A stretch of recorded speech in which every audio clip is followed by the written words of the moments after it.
Connor always said that he wanted a maple tree planted on his grave so that one day he could be enjoyed as maple syrup. We're gathered here today to share our memories of Connor and how he's affected our lives as a husband, father, son, and brother.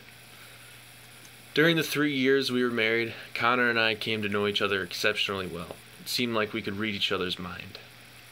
We will all experience death in our lives. The first step towards closure and acceptance is acknowledging the deceased and their impact their life had. Each of you knew Connor in your own way. I knew him to be a kind, loving partner, an active, engaged father, and a person that was filled with curiosity about the world around him.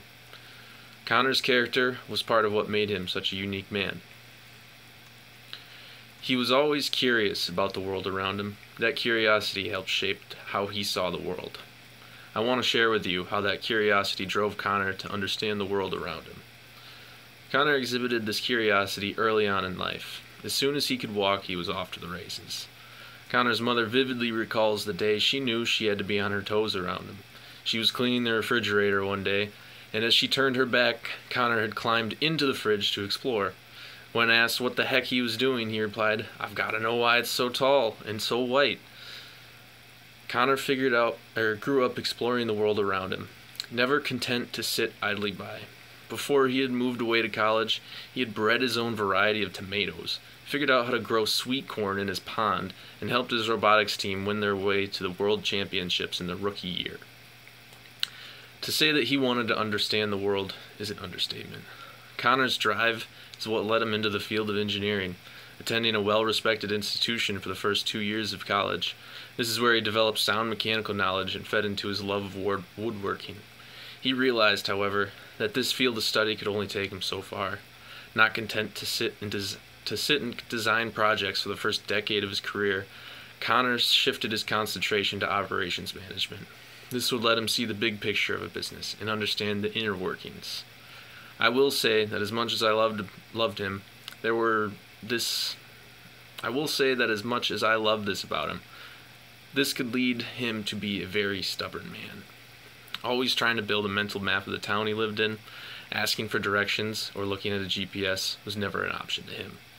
Even after it became obvious that he had no idea where we were, he would calmly state, "I'm not lost, I just don't know where I am."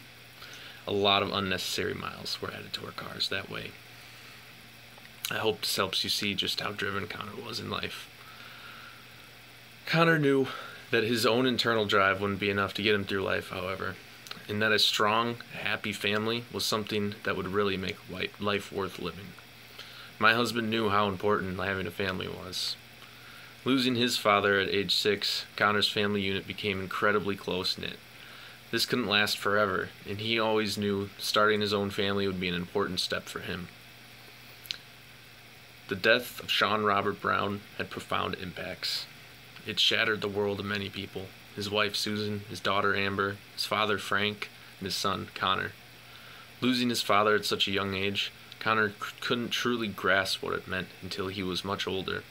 He felt the effects slowly as the years progressed, and he matured. This enforced the idea in his mind that he needed to pick up where his dad left off, starting his own family and making sure he did everything in his power to give them the lives they deserved. Some good did come out of Sean's death. His survivors found a strength that would not have been possible otherwise. Connor told me he credits his calmness to this fact. He realized that almost nothing we deal with on a day-to-day basis is that big of a deal to get worked up about, and all problems have solutions. When Connor and I met, he always told me that he was feeling lost. Alone in Wisconsin for work, his head was full of doubts and questions about what his future held. Whether he was attending the right school, making the right friends, doing the right things, were daily questions for him. As we got to know each other, it became clear that we wanted the same things out of life. When Connor met my daughters for the first time, he immediately felt at ease. Being around kids brought out a paternal instinct neither he nor I expected him to have right away. He saw how rewarding the hard work of being a parent could be and stepped up to the plate, ready to hit a home run. With the birth of our son Vincent, I saw the fire of determination burning in Connor, a determination that pushed him to graduate sooner than he had originally planned and hold down a part-time job simultaneously. I'm surprised he didn't have gray hair after the first few months of Vince being in our lives. Connor's view of what was important and unimportant to lead a happy life changed immensely in this time. Shunning the social life, cutting video games, and maximizing time spent with family, I saw a change overcome Connor that showed me who he really was. The happiest I ever saw him was when we had the whole family together. However crazy the kids were being, he always had a smile on his face. Connor's drive to build a happy family helped motivate him to accomplish things he previously would have said were impossible.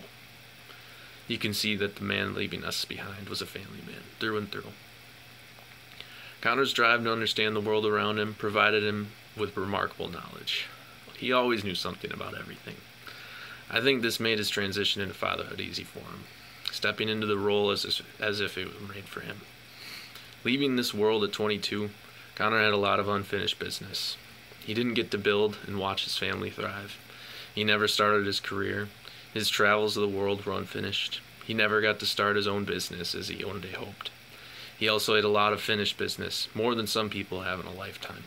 I think if there's anything we can learn from Connor's life, it's that we all need to find the thing that drives us, the thing that can help us achieve the impossible and live a happy life.